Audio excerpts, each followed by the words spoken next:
इस बात को तैयार हूँ कि भाई हमारी जांच कराई जाए और कुछ गलत पाया जाए तो राजनीति छोड़ दूंगी, ये मैंने लिख के दिया है और इस शब्द पे मैं कायम हूँ। किन विरोधकों ने आरोप लगाया था आप पर, जिसके बाद आपको इस तरह का कदम उठाना पड़ रहा है? ऐसा तो नहीं मैडम, भाजपा की सत्ता मीरा भाईंदर में गिराकर सेना की सत्ता लाना साफ सुथरी छवि वाले साफ सुथरे नेता द्वारा ऐसा दिखाने का प्रयास आपकी तरफ से तो नहीं किया जा रहा? जहां एक तरफ केंद्र सरकार द्वारा गैर भाजपा शासित राज्य में ईडी और सीबीआई जैसी एजेंसियों के द्वारा विभिन्न नेताओं की संपत्तियों की जांच कर परेशान करने की आलोचना झेल रही है, वहीं मीरा भाईंदर विधानसभा क्षेत्र की विधायिका गीता जैन ने अपने संपत्ति की जांच करने के लिए स्वयं राष्ट्रपति को पत्र लिखकर मांग की है, जिससे एक आश्चर्य को जन्म दिया, जिसकी शहर भर में चर्चा है। इस बारे में विधायक गीता जैन से हमने बात की, आइए जानते हैं उन्होंने क्या कहा। इस वक्त हमारे साथ में मौजूद है विधायक गीता भरत जैन, जिन्होंने राष्ट्रपति को पत्र दिया है कि केंद्रीय एजेंसी द्वारा हमारी संपत्ति की जांच कराई जाए। किस तरह की मांग की है मैडम आपने? देखिए, जिस तरह की मांग है वो तो पत्र में मैंने लिखा है कि हम तैयार हैं, मैं और मेरे परिवार यानी मेरे हस्बैंड बिल्डर हैं, और उसके बावजूद मैं इस बात को तैयार हूँ कि भाई हमारी जांच कराई जाए और कुछ गलत पाया जाए तो राजनीति छोड़ दूंगी, ये मैंने लिख के दिया है और इस शब्द पे मैं कायम हूँ। मैडम, क्या कारण रहा आज अचानक आपने इस तरह का पत्र राष्ट्रपति को लिखा है? देखिए, कारण ऐसा कुछ नहीं था आपके पर्टिकुलर कोई एक कारण से लिखा। बहुत सालों से आप देख रहे हैं, मेरे ससुर जी के ज़माने से हम इस शहर के राजनीतिक गलियारे में मेरे ससुर जी बहुत अच्छी तरह से समाज सेवा कर रहे थे। आज भी नाम है, लोग आज भी उनको याद कर रहे हैं, और तब से हमारे घराने की एक परंपरा है कि हम बिल्कुल भ्रष्टाचार नहीं करेंगे, साफ़ सुथरी राजनीति करेंगे। तब से ये परंपरा आज भी मैं निभाते आई हूँ। इवन हमारे बिज़नेस में ये परंपरा हमने निभाई है, और कहीं भी कोई भी, इवन मेरे हस्बैंड ने, भरत जी ने, कोई ऐसा इलीगल काम नहीं किया जिसके आप गवाह आप पूरे यहाँ डिपार्टमेंट को पूछ सकते हैं। हमारे इतने जो बनाए हैं हमने घर, उसमें रहने वालों को पूछ सकते हैं कि कोई एक छोटी सी भी चीटिंग भरत की तरफ से नहीं हुई। हम इस शहर को नहीं, इस पूरी सिस्टम को भ्रष्टाचार मुक्त करना चाहते हैं, लेकिन मैं लोगों को उसके साथ साथ ये भी बताना चाहती हूँ, क्योंकि बार बार हमें जैसे पापा जी जब इस तरह से काम कर रहे थे उनको भी परेशानी झेलनी पड़ रही थी। मैं आज काम करने जा रही हूँ तो मुझे भी विरोधक हर तरह से परेशान करते हैं, मेरा काम रोकते हैं, कोई अच्छा काम करने नहीं देते।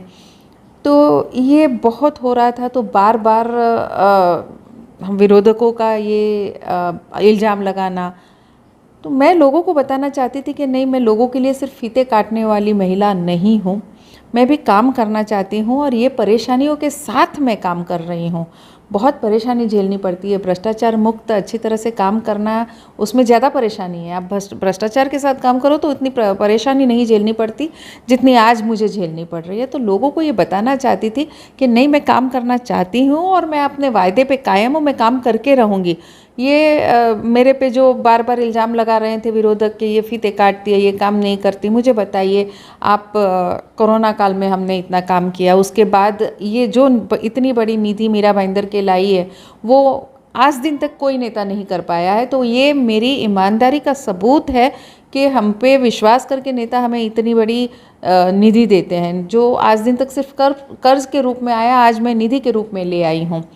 तो ये सब मुझे जनता तक लाना था कि एक बार कानूनन ये साबित हो जाए कि भाई मैं काम स्वच्छ तरीके से करना चाहती हूँ, भ्रष्टाचार मुक्त तरीके से करना चाहती हूँ, लोगों का जो विश्वास मुझ में है वो कायम रहे।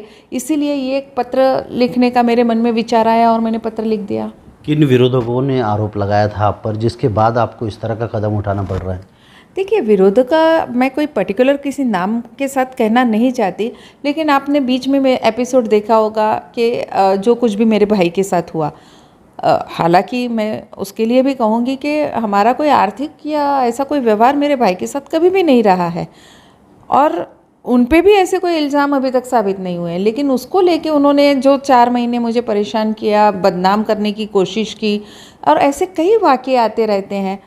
तो मैंने इसीलिए ये सोचा कि चलिए जनता का एक बार का फिर उससे विश्वास मेरे पे है ही, मुझे मालूम है जनता का, जिस तरह की कमेंट्स मैं देख रही हूँ। मज़े की बात यह है कि इतना सब करके बाकी पूरी जनता की तरफ से मुझे समर्थन मिल रहा है, अच्छा काम किया, वो एक प्रशंसा मिल रही है, फिर भी उनके विरोधक कुछ ना कुछ लिखते रहते हैं। लिखने, आप विरोधक का काम है, विरोध करेंगे, लेकिन पॉलिसी का विरोध कीजिए, कहाँ क्या लिखना है, वो अपनी सभी मर्यादा छोड़ देते हैं लिखने के समय। तो ये सब परेशानियाँ लोगों तक भी पहुँचे, ये मेरा मकसद था। मैडम, हाल ही में कुछ दिन पहले भारतीय जनता पार्टी के पूर्व विधायक नरेंद्र मेहता पर एसीबी द्वारा मामला दर्ज किया गया है। उसके बाद ही तुरंत आपका इस तरह से पत्र जाना जांच एजेंसी, केंद्रीय जांच एजेंसी द्वारा जांच कराने की मांग करने, कैसे देखते हैं आप? नहीं, ये विचार मेरे मन में बहुत सा था कि मुझे ऐसा कुछ करना चाहिए, और बस ये एक विचार आया और मैंने लिख दिया। उनका मामला उनके साथ है। ऐसा तो नहीं मैडम, भाजपा की सत्ता मीरा भाईंदर में गिराकर सेना की सत्ता लाना साफ सुथरी छवि वाले साफ सुथरे नेता द्वारा ऐसा दिखाने का प्रयास आपकी तरफ से तो नहीं किया जा रहा? देखिए, जनता मूर्ख नहीं है, जनता सब समझती है कौन भ्रष्टाचार के साथ काम कर रहा है, कौन भ्रष्टाचार के बिना काम कर रहा है। मुझे कुछ भी साबित करने की ज़रूरत नहीं है। मैंने जो पिक्चर था लोगों के सामने दिखा दिया कि मैं तैयार हूँ इस परीक्षा के लिए। और दूसरा कारण ये भी था कि मैंने, देखिए आप मेरे पत्र में लिखा है कि मेरे इस जांच को आप सार्वजनिक करिए। क्या होता है, बहुत सारे अच्छे लोग इसलिए आना नहीं चाहते कि बार बार जो इस राजनीति को गंदा कहते हैं, तो लोग, अच्छे लोग आने से डरते हैं।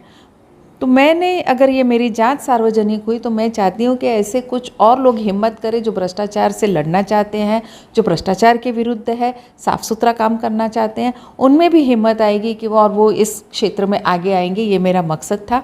बाकी जनता को सब दिखता है, कौन भ्रष्टाचार के साथ काम कर रहा है, कौन अच्छी तरीके से काम कर रहा है। जनता समय समय पे अपना जवाब देती है, जो पहले भी दिया था, अब भी देगी।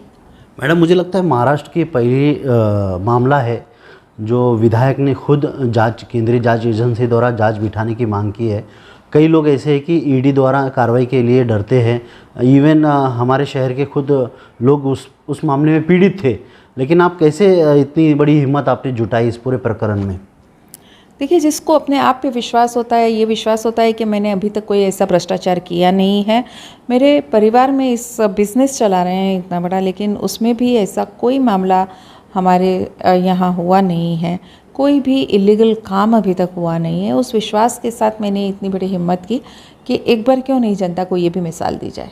मैडम, महाराष्ट्र का पहला मामला होगा ये? शायद। ये थे गीता जैन जी, जिन्होंने राष्ट्रपति को पत्र लिखकर केंद्रीय एजेंसी द्वारा जांच करने की मांग की है संपत्ति की। कैमरामैन विनय के साथ अजीम तांबोली, भाईंदर।